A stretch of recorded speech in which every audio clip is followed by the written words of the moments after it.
Hi, everybody. I'd like to start today with a fairly simple question. How many of us here have ever had an argument with someone we know? Maybe a friend, family member, even a fellow student here at school?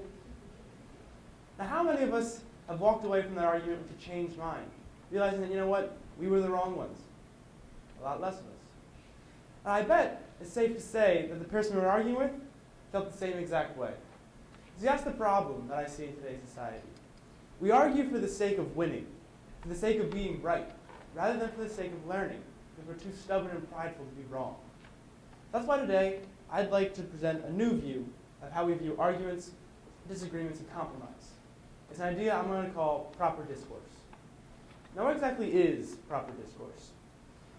It's the refinement process of an idea where you take a thought and you poke it and prod it with conflicting viewpoints by argumentation. Let me provide a hypothetical.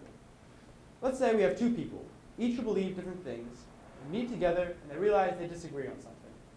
With proper discourse, they would share their rationales based on the information that they have.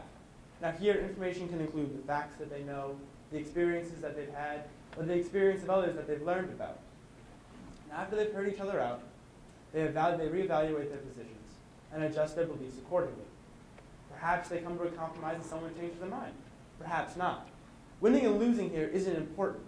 The fact of the matter is, both people leave with more information on the topic than they started.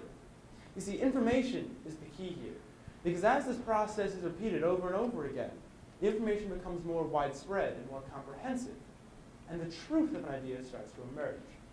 You see, you can take an idea, refine it, mold it with the facts we share and gather, temper it with each perspective we gain, and before you know it, we've created an honest-to-God solution.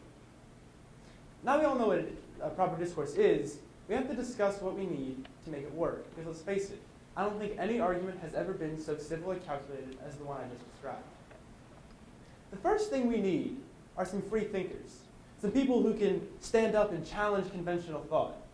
Because if we all just thought the same thing, those ideas would never have a chance to grow. And likewise, our society would never be able to grow. Perhaps you know the story of Copernicus. Before him, people thought that the moon, the sun, the stars themselves just orb around the earth. And they were okay with thinking that.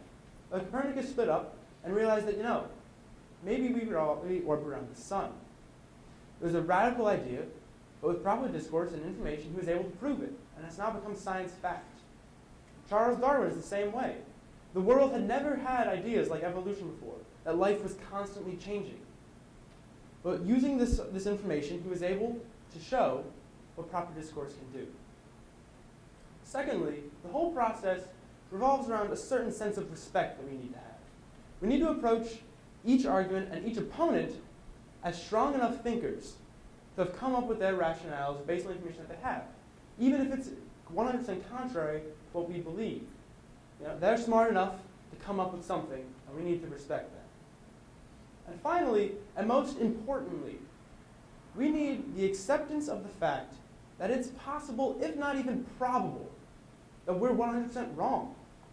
Now, I'm not saying you have to be some sort of spineless jellyfish like you have seen in the video before, who just cowers and folds at the first sight of opposition.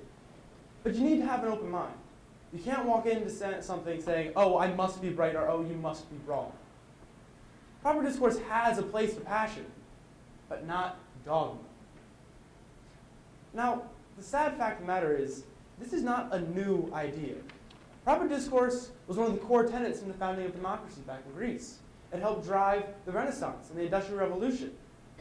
And isn't it ironic that today, the proclaimed information era, we've abandoned this process? With all this knowledge right at our fingertips, we could be making the most informed decisions we ever have. And yet we don't.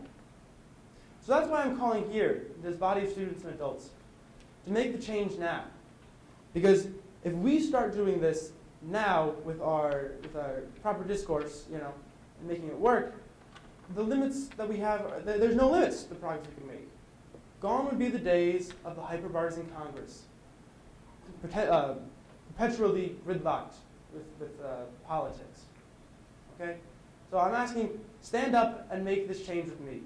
Because earlier I defined proper discourse as the way we can refine an idea. But in reality, It's the way we can change the world.